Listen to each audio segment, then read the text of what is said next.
Hi everyone. Today I have a massive vocabulary video for you.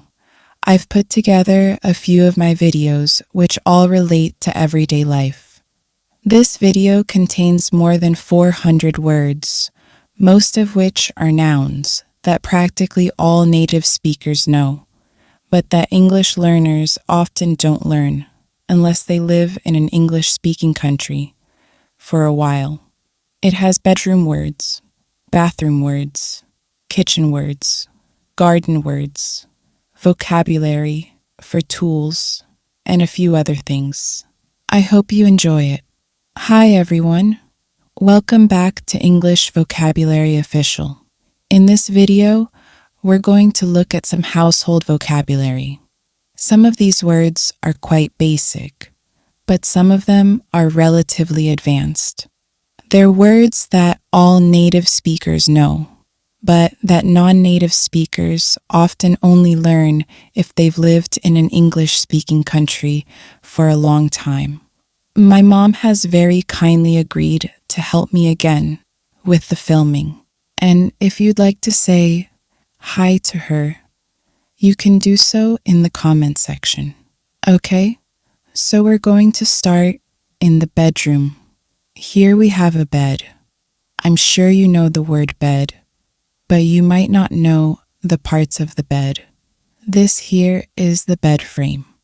So the part that you put the mattress on is the bed frame. This here is the mattress. On top of the mattress, we have a bed cover. Some people would call this a quilt, but I'd call this a bed cover. Under that, we have some blankets. These are blankets. And then we have some sheets. This is the top sheet. You can also call it a flat sheet. And then on the mattress, we have a fitted sheet. It's called a fitted sheet because it fits onto the mattress. Here we have some pillows. Be careful. Some people get these mixed up. So this is a pillow, and this is a cushion. A cushion is something that's normally decorative. You might have cushions in your lounge room and also in other parts of the house. A pillow is something that you sleep on, where you put your head. What else? Oh yes, this on top of the pillow is called a pillow slip. In Australia, pillows are normally rectangular.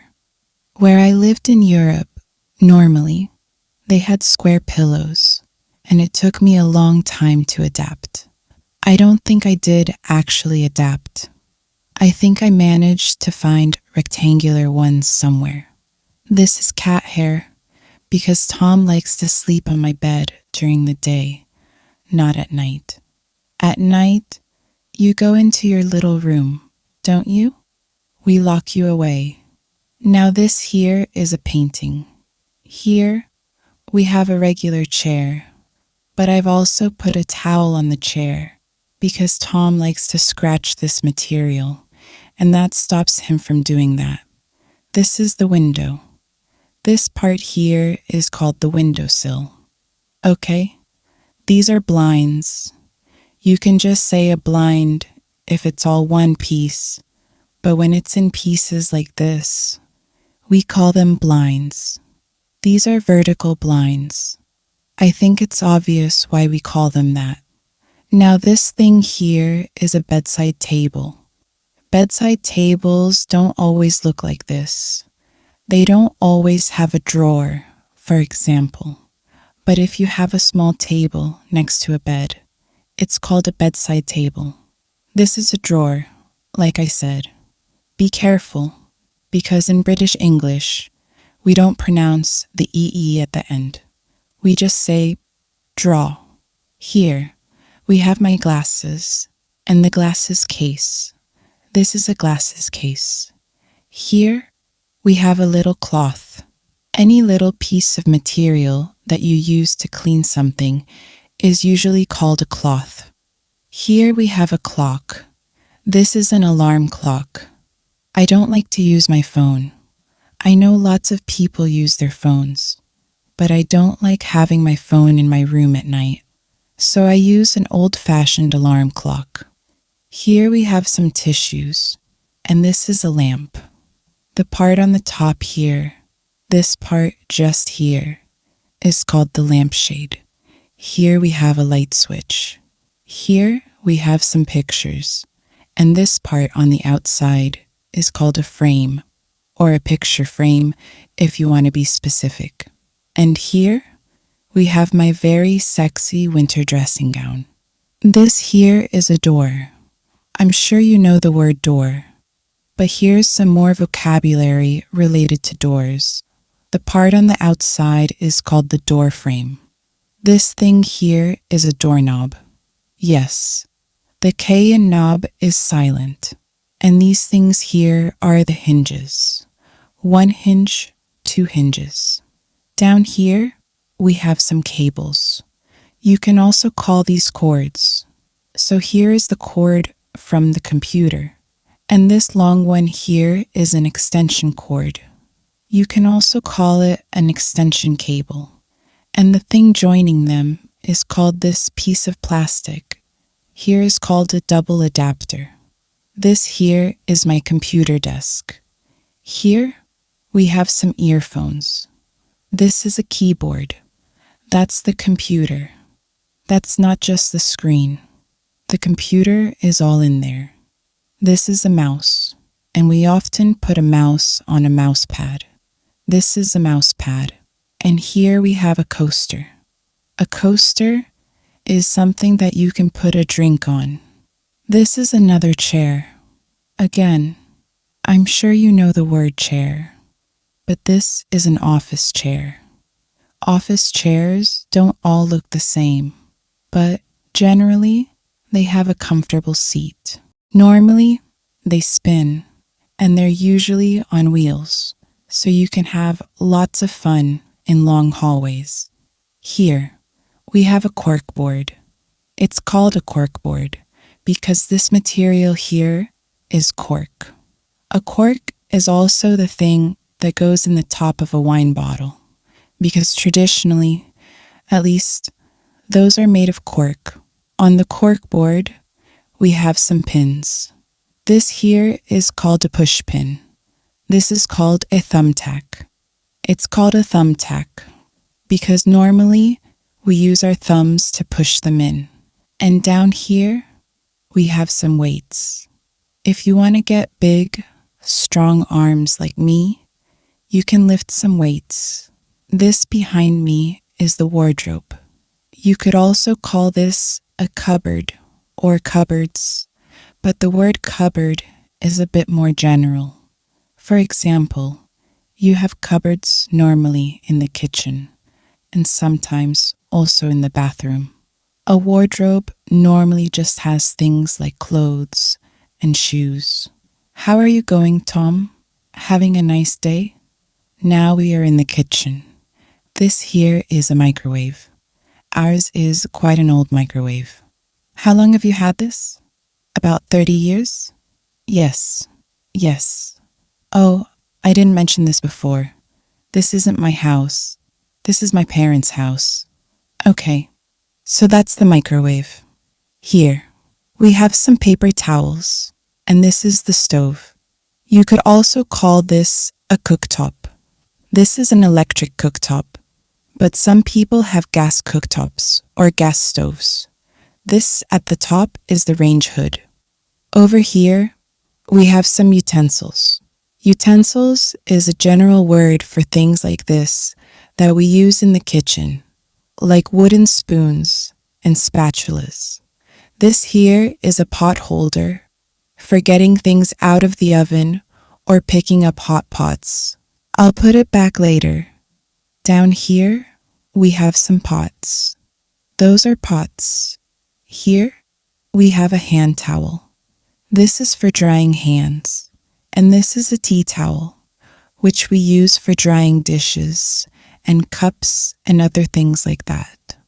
I don't know why we call it a tea towel, but that's the name. Here we have the oven, and this is a toaster oven. We don't actually have a traditional toaster.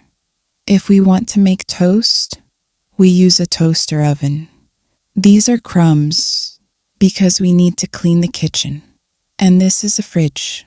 The long word is refrigerator, but most people just say fridge. The top part here is the freezer.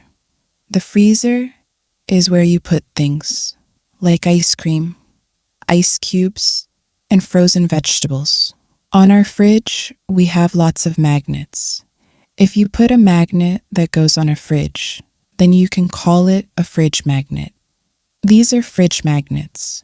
Here, we have a chart about dangerous spiders because we live in Australia. This here is a fruit basket. At the moment, we have some apples, some passion fruit, some mandarins, and a papaya. This is a timer. Some people use their phones these days, but lots of kitchens still have timers. This is a cutting board. You can also call it a chopping board. This one is made of marble, so it's quite heavy.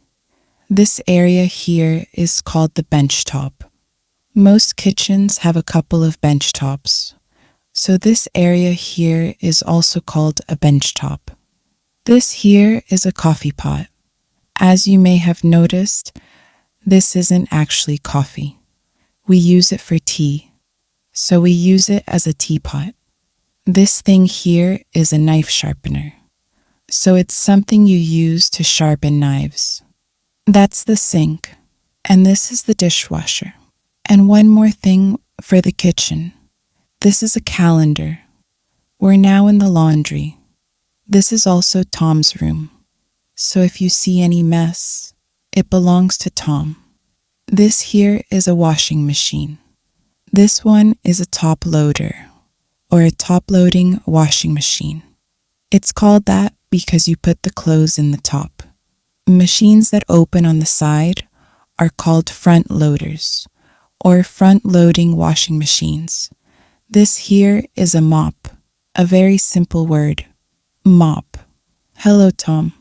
That noise that you can hear is Tom eating. This thing here is not a mop. This is a broom. Down here, we have a bucket. And this on the ground, here is a mat. That is also a mat. Here we have, can you see it? Here we have the clothes dryer, or more simply, the dryer. This is a laundry basket. And in the laundry basket, we have some pegs.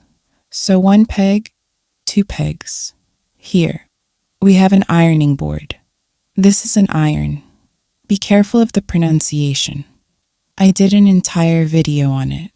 Video on this. This isn't an aeon in British English. We say a and on, and this is a clothes hanger. You can also shorten it and just say hanger.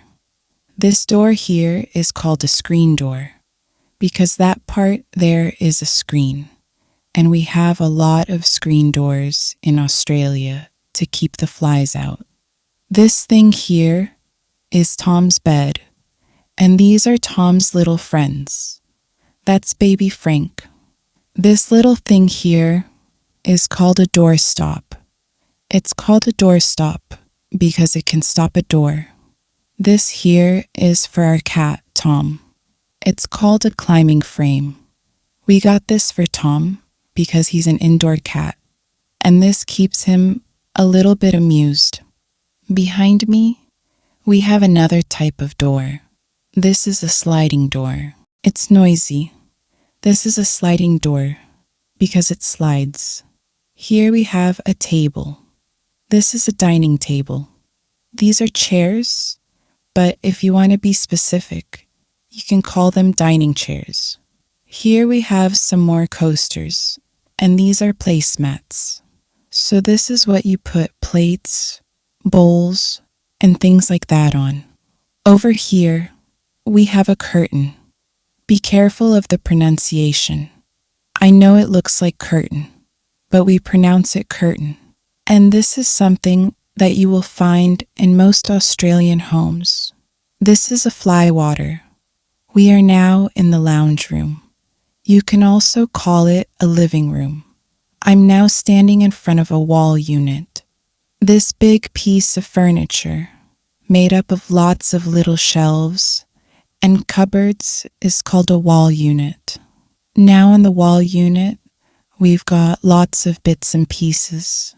These sorts of things are called ornaments. You can also call them knickknacks.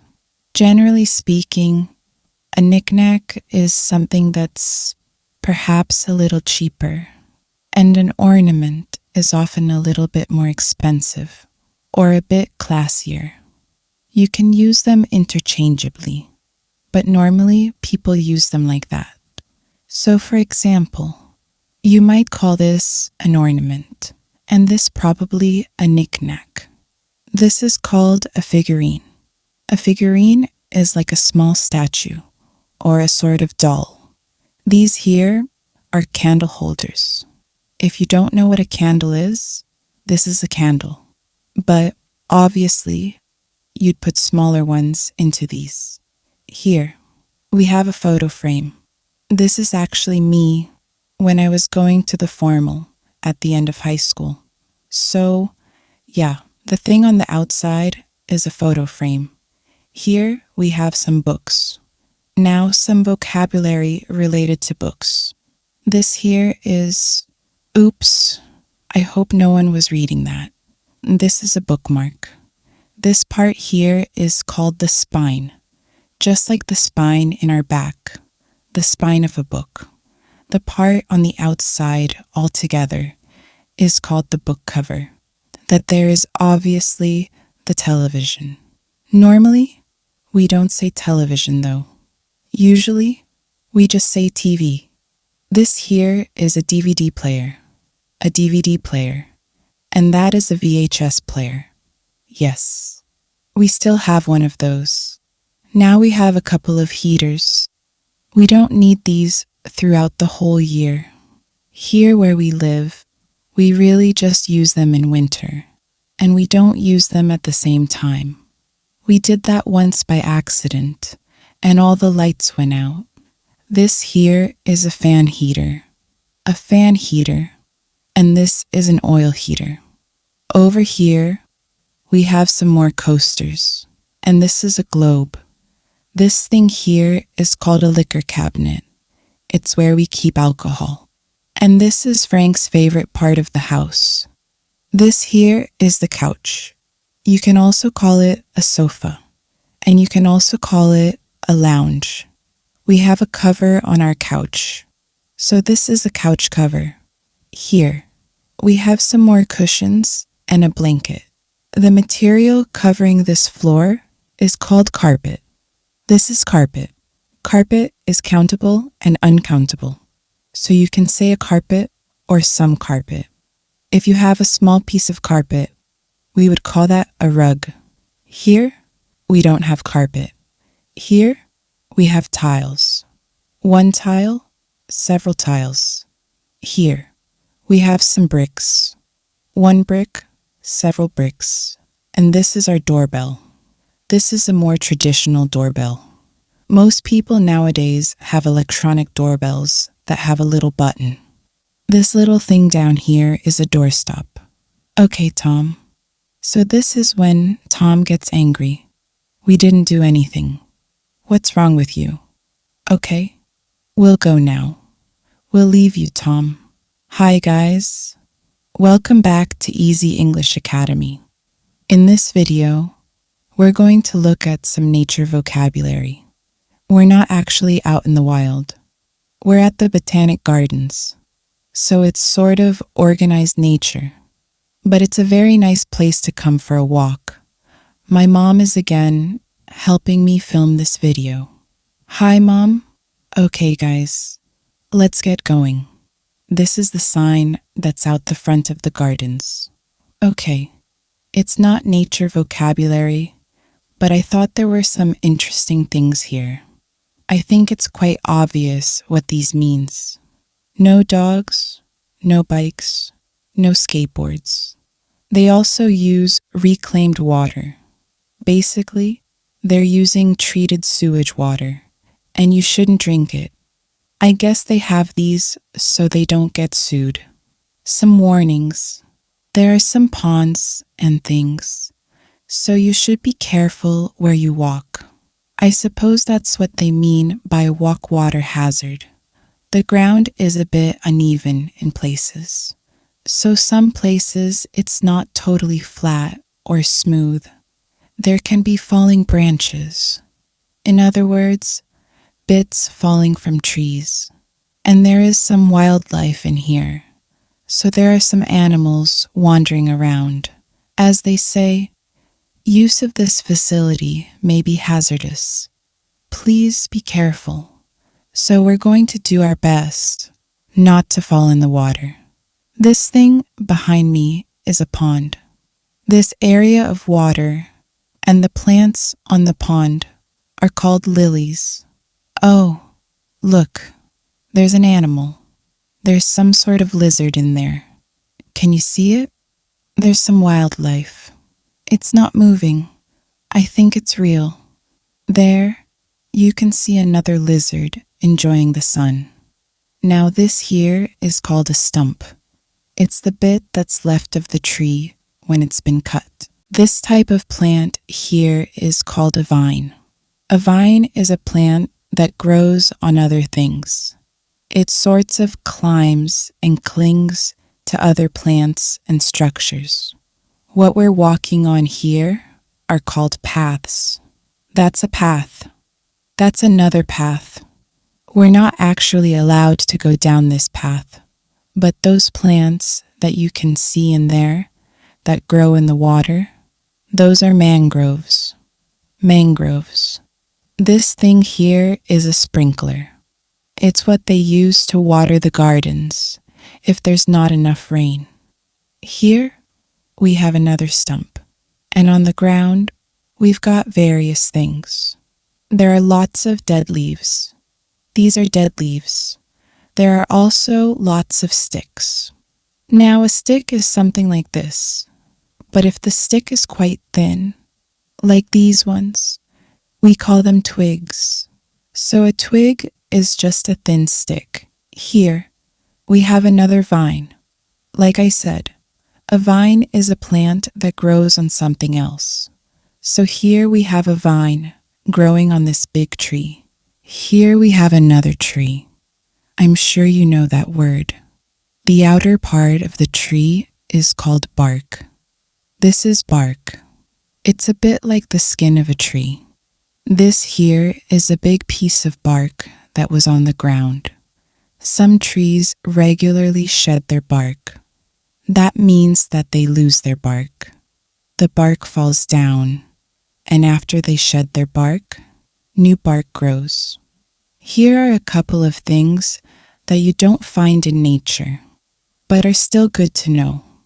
This area here, where it goes down, is a gutter. You also have gutters in the street and on houses. It's where rainwater goes. These little rocks here are called gravel. It's uncountable, so we say some gravel. This plant here is called a fern. So all of these plants here, they're ferns. This is another type of fern. This is called a tree fern. And this here is a bench, which is something that we often have in gardens and parks. These are the roots of a very large tree. Here you can see more of the tree. The roots are the part that go under the ground. Okay, guys, I'm very excited because I didn't expect to see this here. The green stuff growing on this path is called moss. Moss often grows on rocks and trees. It grows in damp places. Damp means a bit wet. It needs quite a lot of water to grow. That bird there is called a bush turkey, and they're very common in this region of Australia. That big bird there is a kabure. That's the bird that's got the really interesting laugh. Here we have another tree. The main central part of a tree is called the trunk. The pieces that grow out from the trunk are called branches. This here is a branch. On this tree, you can really see a lot of the roots. Normally, roots are underground, but here, a lot of them are above ground. And there's the bush turkey. This bird over here is called an ibis. They eat basically anything they can find. So you often see them on school playgrounds after lunch. Here we have another bird that there is a duck showing us its behind. This is another pond. It's much bigger than the one we saw before, but we'd still call this a pond. The plants on the pond are called lilies, water lilies, and there's our friend, the duck. I'm not sure if you can see it, but down there, we have a turtle. This bird here is building a nest. That little pile there, that's a type of nest. Now these trees here are palm trees. Here, we have a few different types of palm trees. Here, we have some flowers. This part of the flower is called the stem. This is a stem. These things here on the outside are petals. This flower has lots of petals. The powdery stuff in the middle is called pollen. Pollen, that's the stuff that causes lots of allergies. This little thing here is called a bud. So before a flower blooms, before it opens, it's a bud. So a bud is like a baby flower. These flowers are called daisies. Are there lots of different types of daisies? Though, as you can see, I'm on the grass here. I know that in some places in the world, you're not supposed to walk on the grass in public gardens, but here it's allowed. Sometimes they even have signs in places that say, "Please walk on the grass." Here, we have a rose bush. There's only one rose on it at the moment, but there are lots of buds, which means that it will probably be in full bloom very soon. If a plant is in full bloom, that means there are lots of flowers on it.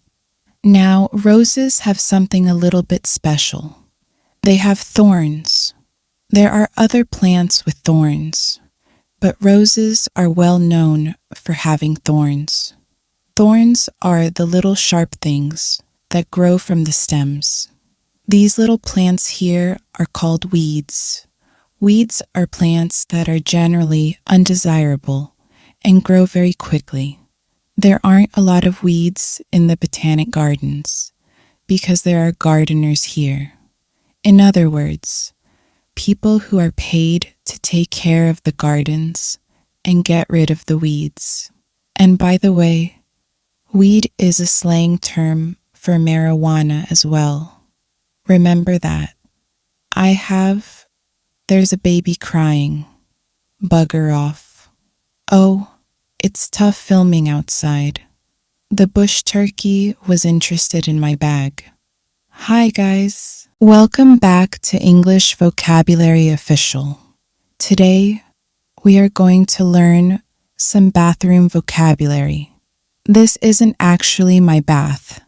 This is my parents' bathroom. It's the main bathroom in my parents' house. My bathroom is a little smaller, so I thought this one would be a bit more interesting. Okay, so we'll start with the mirror. That's me in the mirror, obviously. And below, we have the bathroom sink. So this space here is the sink, and this is the tap. That's for the cold water. That's for the hot water. That is hand soap. Okay, so we call this hand soap because it's specifically for our hands when we wash our hands. I think that's pretty logical. Okay, here we have some tissues. In American English, they're normally called Kleenex because Kleenex is a very popular brand of tissue. There, we have a fake plant. My mom used to have lots of real plants, but she got a bit tired of maintaining them. So now we have some quite realistic looking fake plants. Okay, over here, we have a brush. This is a nail brush. These are, well, I call them Q-tips, but there are a few different words for these. Here, we have some toothpaste. I'm sure you know what that is for. Toothpaste. Here, we have a toothbrush. It's a regular toothbrush. And here, we have an electric toothbrush.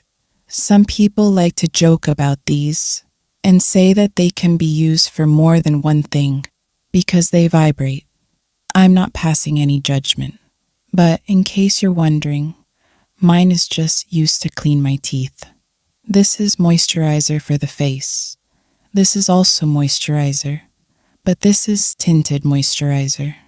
It's also called BB cream, okay? It's called tinted moisturizer because it has some color in it. It makes you look like you have a bit of a tan. This is also moisturizer. Excuse me. This is also moisturizer, but it's for the hands and the body. It's probably very similar to this, but I guess they figure they can make more money if they put a different word on the label. Here, we have a nightlight. This is quite clever because even though it's plugged in and the power is turned on, it detects that there is light, so it is off. But when it's dark, it comes back on. In Australia, we normally have switches next to power or on power outlets, so right at the power point. It's just an extra safety feature. So that means there will be no power. And with that, the power is on. What else? Here we have a towel. This is called a hand towel because we use it to dry our hands. And be careful of the pronunciation. We don't usually say handy towel. We link it and say hand towel. Hand towel. Down there, we have a bin. There's nothing in it at the moment because I just emptied it. But yeah, that's a bin. Yes. And down here, we have a hairdryer. Hairdryer? That down there is a bath mat. Okay. And on the floor, these are tiles. Tiles. There are also some tiles on the wall. Like, for example, these. These are tiles. Okay? And there we have the toilet. Next to the toilet is the toilet brush. And that is a toilet roll holder. Okay?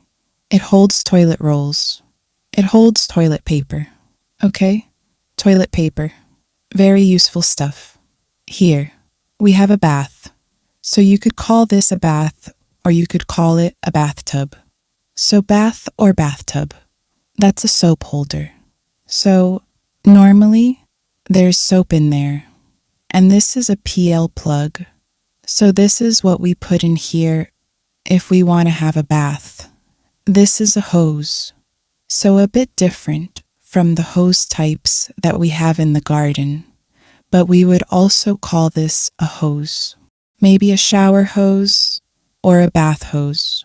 Okay, this is a regular towel. So this, you could just call a towel. Or if you want to be specific, you could call it a bath towel. Here we have the shower.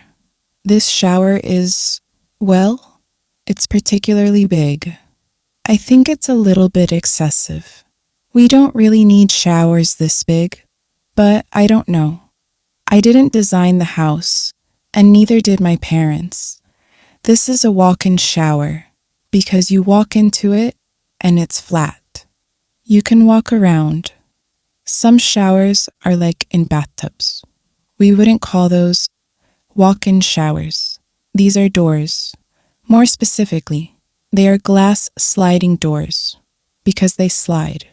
It's now apparently illegal to make shower doors with this type of material. In other words, glass with small pieces of wire, because if you fall, it can cause more damage. Yeah, but this house was built in the 1980s, so we still have that. Okay, what else? Hot water, cold water. We call this the shower head. Shower head. And here we have a rack. This brown stuff is rust because obviously, if you have metal that is exposed to water very frequently, it will often rust. So to rust, and the noun is rust, and the adjective is rusty. Here we have some soap in the soap holder. This is a face washer. We wouldn't call this a face towel. We would call this a washer or a face washer. I'm sure you know these words. This is shampoo, and this is conditioner. Be careful of the pronunciation. It's not conditioner. It's conditioner. The first vowel is conditioner, conditioner. And that is some face wash. And that is another bath mat. Oh yes, and I forgot about this. This is a shower cap, something you can put over your hair if you don't want it to get wet when you're having a bath or a shower. Because oopsies. Hi guys, welcome back to English Vocabulary Official. Today I have a craft and DIY vocabulary video for you. So we will look at nouns and verbs related to craft and DIY. DIY simply means do it yourself. And normally it refers to doing things around the house, like decorating, renovating, or repairing. But sometimes people also use the term DIY for crafts. You've probably heard lots of teachers say that it's best to learn vocabulary in context. And repetition is also important, which is why I'm going to do a demonstration for you today. If you don't know what I'm talking about, don't worry. You will see there is a method to the madness. Now, because it's the Christmas season, I thought we could make a beautiful Christmas decoration. To make this decoration, what you need is a piece of green cardboard.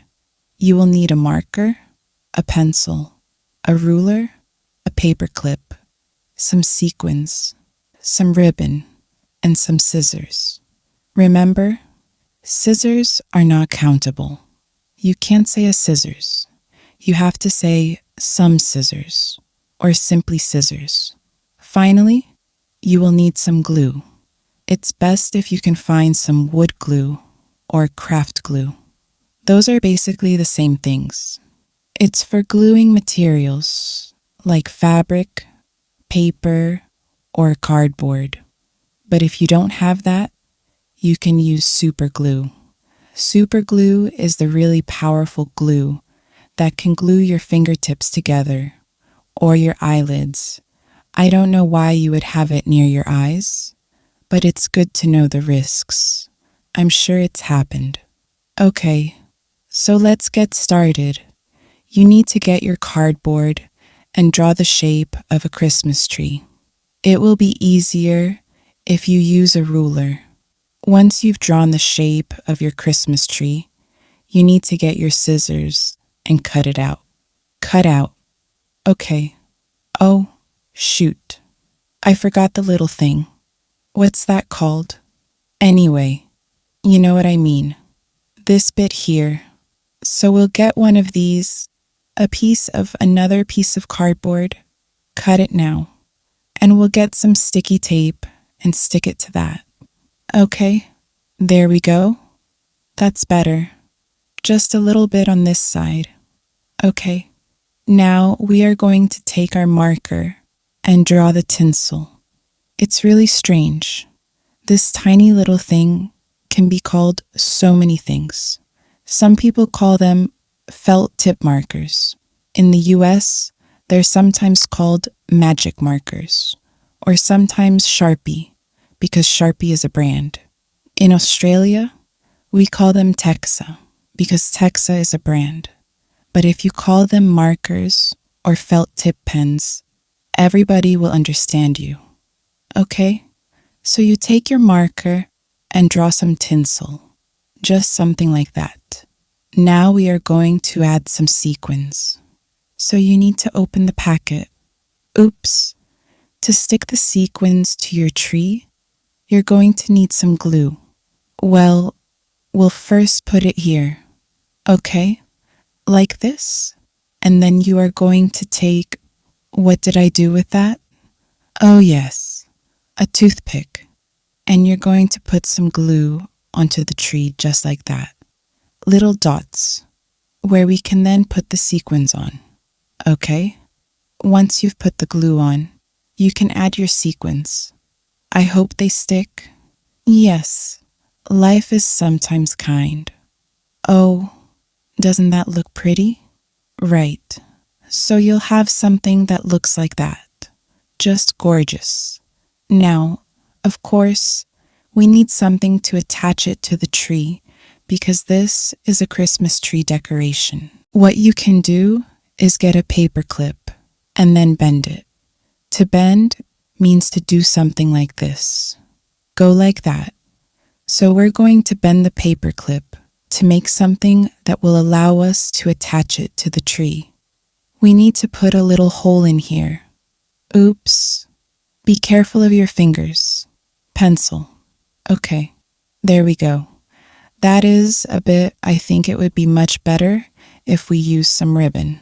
Okay, so we take out the paper clip. Yes, we'll use some green ribbon. Ribbon traditionally was made of fabric, so it would traditionally be something like this. But nowadays, ribbon is often made of plastic and things like that. Okay, so we'll take some ribbon, probably enough. Once you have it through the hole, oops, they're falling off. I'll fix that later. You can then tie a knot. We need to do a double knot if it's going to stay. So we have the single knot, and then we can do a double knot. There we go. That is much better. If you don't have any ribbon, you can use string. This is string. When string starts to get a bit thick, we no longer call it string. We start to call it rope. So if you have something like this, something that's quite thick, I mean, rope can be really thick, you know, like the things that they use on boats. But we would also call this rope. String is something quite thin. I think we're done. What do you think, Frank? Do you think it's beautiful? He's so loyal. See you next time. Hi, guys. Welcome back to English Vocabulary Official. Because it's such a nice day today, I thought it would be a good opportunity to show you my backyard. And in doing so, teach you some backyard and garden related vocabulary. Now, some people do use the words backyard and garden interchangeably. Technically, there is a slight difference. When you say garden, people normally think of a place with lots of plants, flowers, vegetables, that sort of thing. And a yard is just an area of land that's normally enclosed by a fence or something, and that is attached to a building. But seeing as most backyards have some sort of plants in them, we can say backyard or garden. Okay, let's have a look. Starting there, we have the back door, or one of the back doors, and that leads out onto our patio. This is a covered patio because it has a roof over it. It's a bit of a mess at the moment because it's not actually summer yet, and we don't really use it until it gets quite hot. It's spring in Australia at the moment, which means it's quite warm. But unlike in Europe, where people will rush outside when it's 22 degrees, that's still a little bit cold for us. So we're waiting until it gets really hot. In a couple of months, I'll show you what it looks like when we set it up nicely and sit outside here for cocktails. Along here, you see a fence with vines on it, and just there, you see some wind chimes. I made this in school when I was younger. I thought it was very artistic, but yeah, We think lots of interesting things when we're teenagers. Now here, we have more plants. Unfortunately, I don't know their names, but I do know that that is a palm tree. We actually have 3 palm trees in our garden. Now in the corner there, we used to have a fish pond, but it was becoming a bit too much work, and there was only 1 fish left. We had 3 to begin with, but after a while, we just had 1 rather large fish. There with the water, it isn't exactly a fountain. We would just call this a water feature. And next to it is a lamp. There, we have a statue. This door here is our laundry door, so it's our other back door. And next to that, you can see our hot water heater. That there is our shed, which is where we keep tools, our lawnmower, and other things for the house and garden. This piece of concrete is, of course, a path, and the path leads to the clothesline. The clothesline is where we normally hang our wet clothes and sheets to dry. But today, you can see Frank and George there. They were a bit dirty, so we put them through the washing machine and hung them out here to dry in the sun. This particular type of clothesline is very specific to Australia and New Zealand. It was invented in Australia.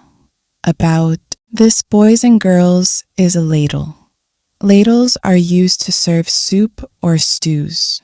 If you haven't heard the word stew, it's just a thicker soup. You can also use ladles as a spoon if your sink looks like this and your drawer looks like this. Oh, what would my mother say? But it is a little more refined to use cutlery. This is a knife, this is a spoon, and this is a fork. Remember that cutlery is uncountable, so you cannot say a cutlery. It's either cutlery or the cutlery, depending on whether or not you want to be specific. As I just said, this utensil is called a knife, but a knife can also look like this. And if you are not a caveman, you will preferably use one of these. When using your knife, this is called a chopping board or a cutting board. Spoons can also look like this. These are wooden spoons. Also, another option if your sink looks like this. This is a spatula. I'm sure most of you have one of these. Most of us occasionally eat eggs or pancakes. I normally just use it to kill flies. I'm Australian. This is a peeler. You use this to remove the skin off fruit and vegetables. I can't actually think of any other use for this. If you can, though, please write it in the comments. This one here is called a funnel. This can be very, very useful. This one is called a sieve. Normally, you use this for flour when you want to make a cake or something. Please note the spelling of this word, number. It doesn't make sense, but who said that English was there to make our lives easy? And how could I forget this? This is a fry pan, also known as a frying pan. Fry pans come in all different shapes and sizes, and even if you don't have a sieve or a funnel, if you are no longer living with your parents, I truly hope that you have one of these. And finally, this item has the simplest name of all. This is a pot. You might have heard this word before. Pot is a slang word for marijuana.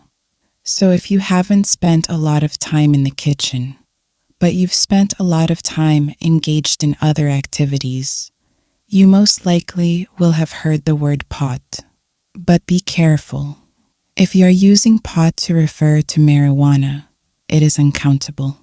And if you are using it to refer to this thing, it is countable. So you can say, I have 1 pot. He has 2 pots. etc., etc. Hi guys, welcome back to my channel, and welcome to another vocabulary lesson.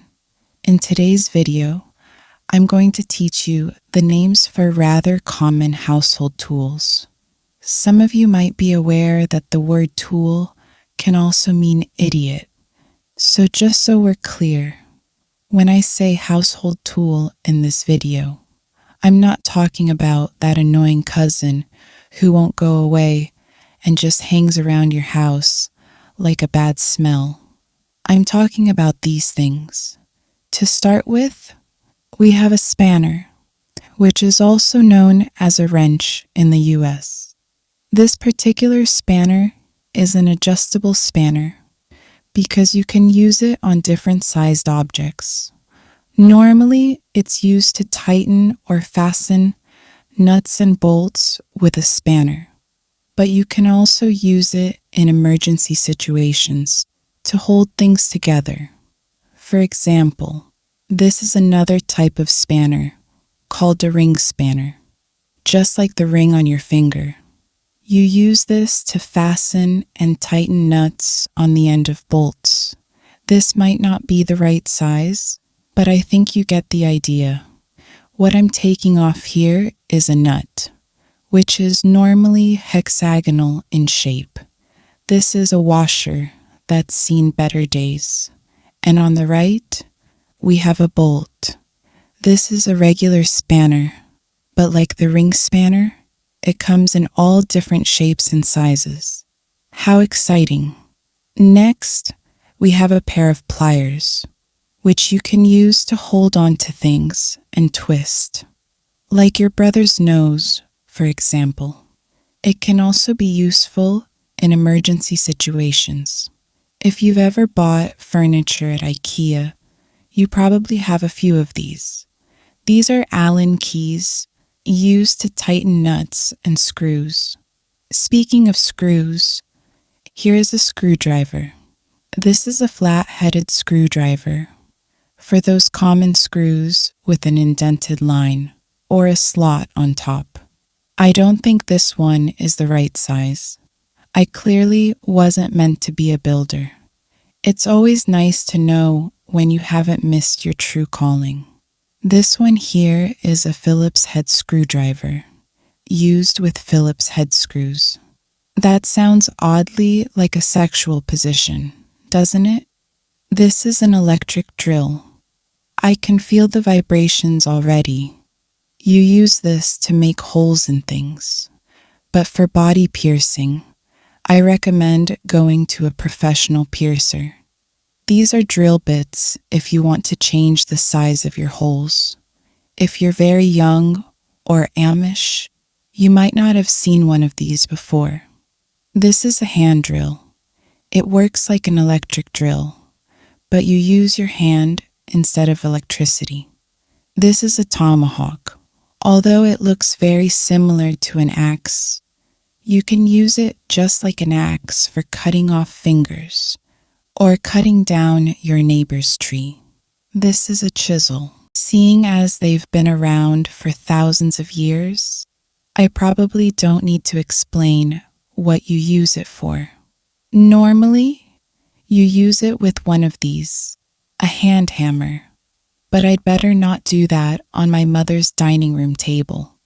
Here we have a mallet, a bit like a hammer, but you use it for big, serious tasks, like driving tent pegs, or if you're feeling particularly vengeful, your ex-boyfriend's presence. This is a saw. This is a wood saw, as you can imagine, used for cutting wood. If you want to cut metal, you need a hacksaw, which you often see in movies, hidden in the birthday cakes of prisoners wanting to escape. This is a scraper, used to remove wallpaper or paint. And here, we have a tape measure. This tape measure has a small spirit level on the top. A spirit level is used to check if a surface is horizontal. This is a bigger spirit level. It's called a spirit level because the liquid inside is normally a type of alcohol. Don't you like the sound of that? That's it for today, guys. If you enjoyed the video, please don't forget to click on the thumbs up. If you have any questions or requests for other videos, please don't hesitate to write them in the comments down below.